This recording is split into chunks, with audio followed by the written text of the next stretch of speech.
222 years prior. Blackness. Then, Terry's eyelids opened. Sunlight scalded his pupils. Breath pressed into his constricted lungs. His frame pulsed with shock. A flock of buzzards scattered from his body. He was at the base of a cliff, the one he had thrown himself from. His spine was straight. His wounds were healed. He was alive. No, not me. Not me. Not me.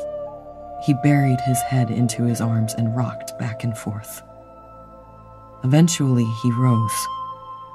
He scaled the serrated cliff with bare hands and a weakened body. He crested the lip and walked through the commune of the Knights of Rites. It was empty. Stripped. Only naked fields remained. Weeks must have passed. He entered the hillside cave expecting to find the remains of his soldiers. But they too were gone. All indicators that this space had once been an arms cache had been removed, save for the immovable anvil at the cave's center. And the floor.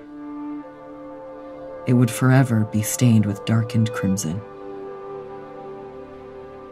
Outside, Terry paced among the dead laid to rest.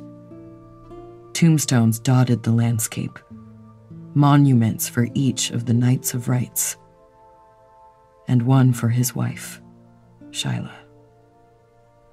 Although she had never become a knight, those who buried her honored her as one. One monument stood out. It was twice as tall as the others, carved out of a polished black stone. It was at the forefront of the burial plots, as if leading the battalion even in death. And bonded to the top of the tombstone were the very items that had represented the man in life. Vance whip gauntlets. Terry dropped to his knees in front of the grave. He clawed at the grass, shredding it, and the soil, disrupting it. You brought back the wrong man, Terry said to whatever force had resurrected him. The wrong man. The wrong man. The tears subsided.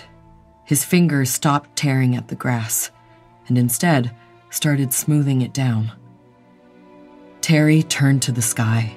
If you won't bring him back, I will.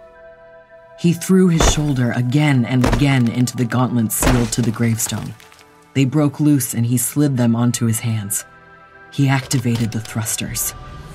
The power cell sang Shyla's song. Vant Huel is alive. He proclaimed to the storm clouds gathering. I take on his name, now and for all eternity. I will carry his weapons as a reminder of the man I should have been, and the man I must become. Agmar Burian Terraforn is dead. Vant Huel lives within me. He revved the engines of the gauntlets. He loosed the whips which crackled taunts to the heavens. Here I stand. He declared with the might of an immortal warrior. I am Vant Huel.